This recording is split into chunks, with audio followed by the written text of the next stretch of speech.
Welcome back, everyone, to The Deep Dive. Hey there. We're part of the production crew for When Aliens Come to Tea, and today we're diving into the sources behind one of our, well, let's just say memorable episodes, episode 39. Ah, yes. Ambassador Zorp Glorbacks. Exactly, from Flarb Girl Prime. This one was procedurally complex, doesn't even begin to cover it, but also just laugh out loud absurd. Right, Ambassador Glorbacks. He's the lead investigator of missing common sense for the Intergalactic Division. And his species, they are legendary for extreme politeness, like next level. And documentation. Oh, the documentation. Don't remind me. And his whole reason for visiting the tea house was, well, to investigate Earth's, let's call it, interesting relationship with common sense. Or sometimes, the complete lack of it. And you knew right away, like, the second Zorp beamed in, this was going to be something else. Remember the citations? Yeah. Instantly. Oh, yeah.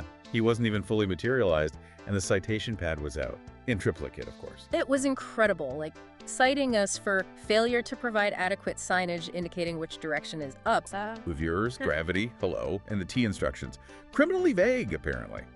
Steep for a few minutes just wasn't going to cut it for him. Needed precise temporal parameters, millisecond accuracy, probably. Probably. And needing us to specify the pleasure amplitude when we said it was a pleasure to have him. Just, wow. Full commitment. And he brought his own manual, didn't he? The tea service protocol manual. Oh, the manual. 47 pages. 47 for tea. Just for serving tea. It's a whole different level of bureaucracy. And the politeness?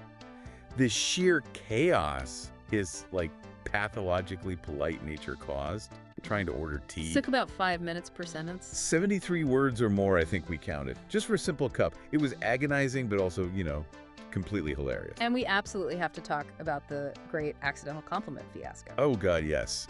The near interstellar incident, saved by competitive apologizing. Who knew that was a thing? Which led to him winning the Goblet of Infinite Regret, which, yes, does whisper disappointments. We're still working out the OH&S protocols for storing that thing, by the way. I bet. And then finding out Reginald wasn't just decoration. His third eye. Having opinions. And hobbies. Composing haikus. Melancholy haikus, no less. Right. So you can see, episode 39 was just a ride. It really made us question logic, politeness, common sense, everything. So let's unpack the sources, the moments, the glorious absurdity of it all. Ready to dive in. Let's do it. Okay, so that initial arrival, the citations, the upsign, the T vagueness, the pleasure amplitude.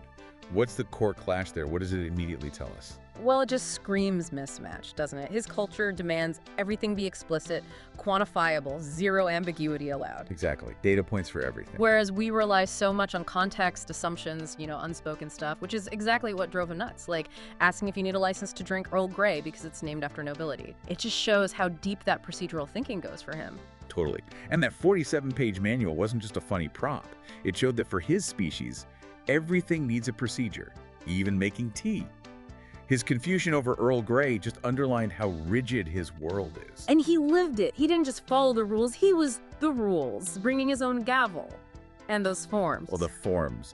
Declaration of non-hostile linguistic intent. Mutual agreement to acknowledge the theoretical existence of humor. Uh-huh. And you remember how stressed he got when Felix, our host, just wanted to, skip them? Well, yeah.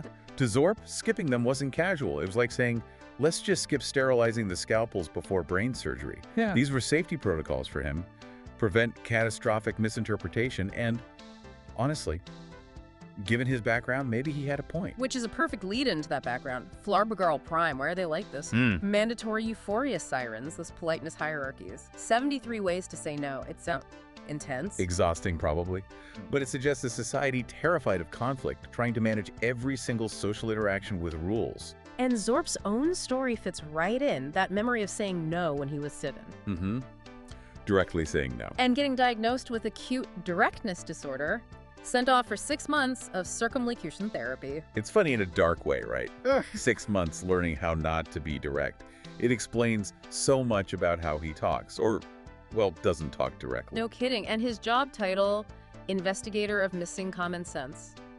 It wasn't just assigned randomly, it came directly from that incident. The backward-walking bureaucrats. Yes. That story is just perfect. A typo makes everyone in a government building walk backwards for 3 days. Because the form to correct the typo couldn't be filed unless you were facing the correct way, which, according to the original typo, was backwards. It's the ultimate bureaucratic knot. Total paralysis. Imagine it.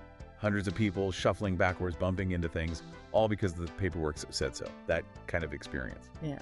That would definitely make you an expert on missing common sense. It shows how procedure without purpose is maybe the most illogical thing there is. And that need for indirectness, it definitely bit him before he came to Earth. The Blarney's breakfast tragedy. Right. He couldn't just say he didn't like the void kelp. Nope.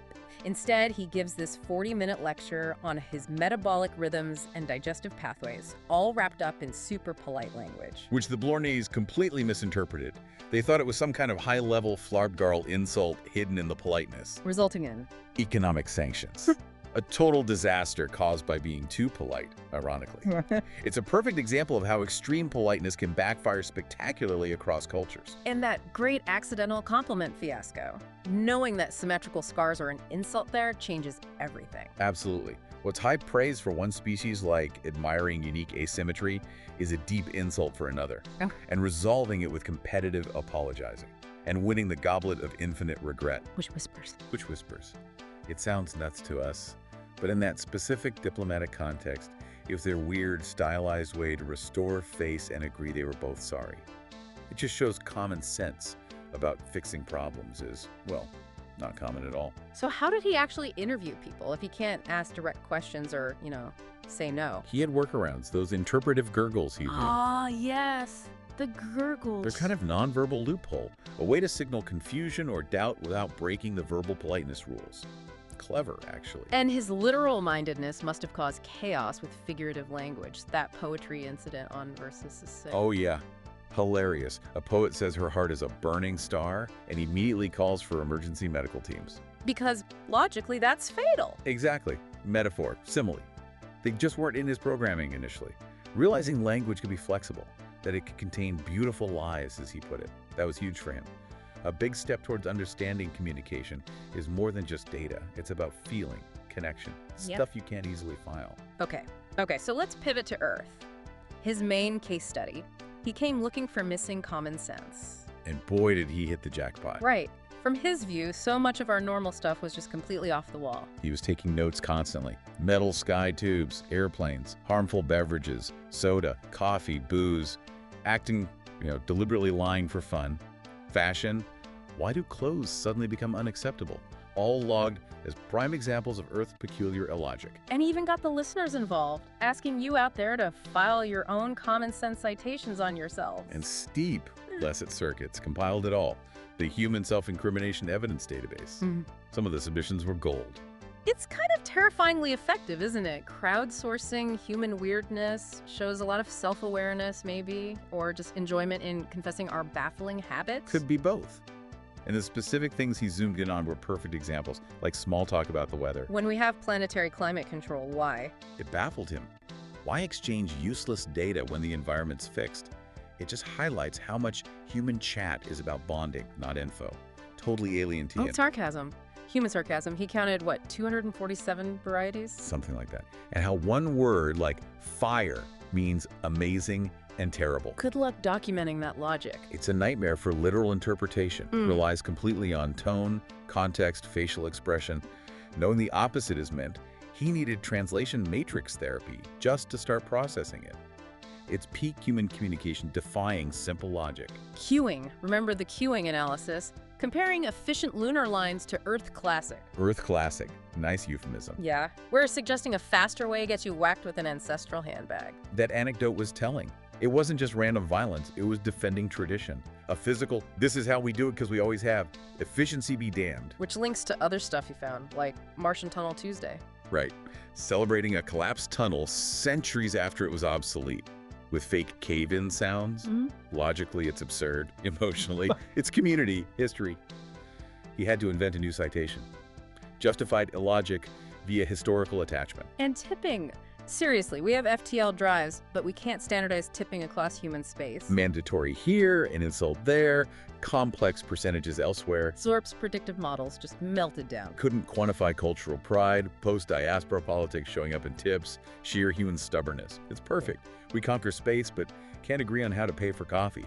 Beautifully illogical. Birthday wishes too, just wishing for stuff, instead of filing paperwork with a probability management bureau. A whole concept of hope, of a non-quantifiable wish. Totally alien. But it persists everywhere. Shows that need for ritual, for something beyond the documented. Another key bit of the common sense puzzle for him. But it wasn't just observation, was it?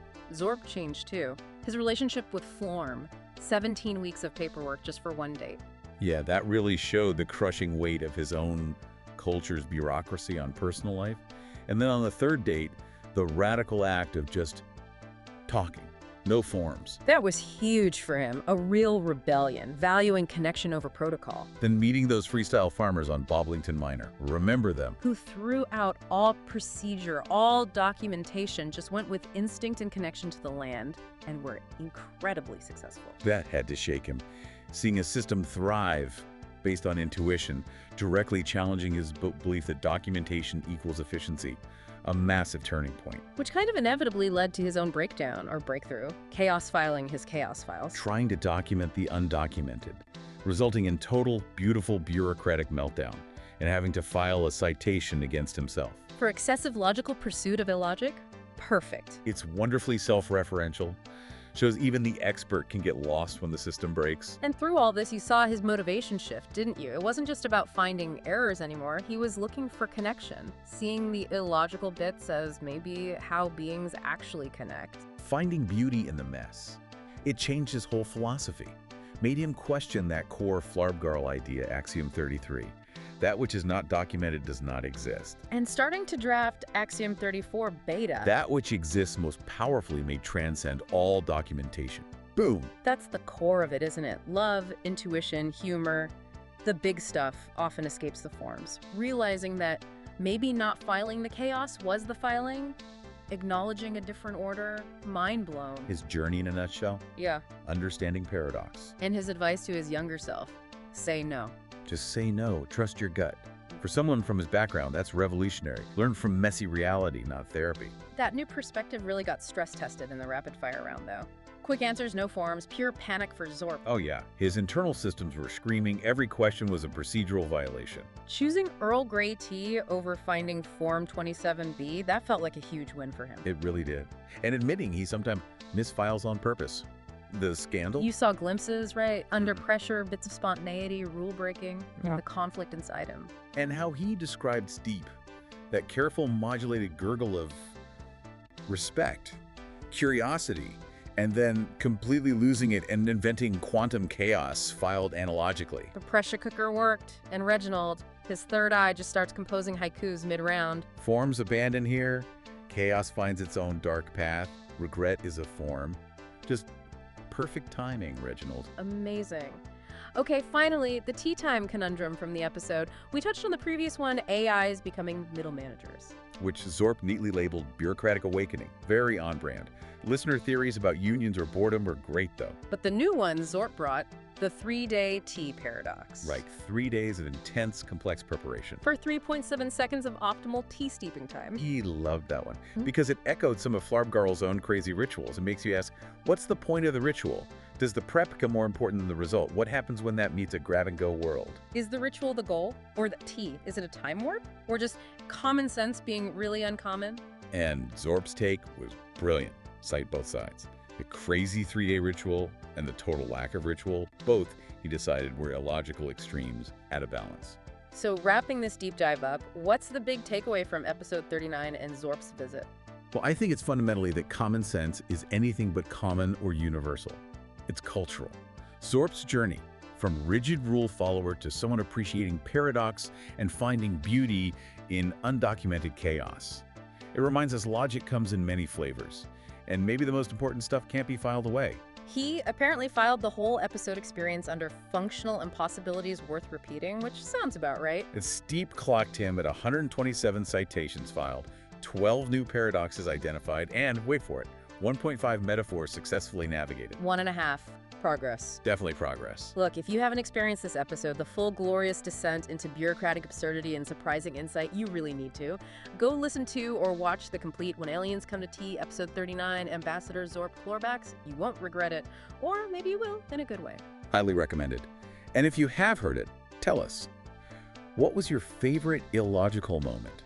Or even better, what's the most gloriously illogical thing you do regularly? Hit us up with the hashtag #DeepDiveWalkshe39. Steep is collecting data for its Judges Your Life Choices segment, so be warned. Uh-oh. Okay, next time on When Aliens Come to Tea, prepare yourselves. We've got Fleeb Parental Unit Prime coming in. Oh boy. Think of them as a walking family reunion, currently dealing with 39 offspring hitting puberty simultaneously across one body. Zorp would need about 50 new citation categories for that. Fleeb's parenting tips apparently include gems like, when you ground yourself, make sure you specify which parts. It's going to be something. Steep's translators are already running stress tests. Sounds like a deep dive into advanced multicellular domestic challenges. Exactly. So until then, remember, whether you live by the book or by interpretive gurgle, whether your common sense is fully documented or on extended leave, we're all just trying to figure things out in this wonderfully weird cosmic tea house. Keep exploring, keep questioning, and keep your sense of humor. Theoretically acknowledged, of course. See you next time.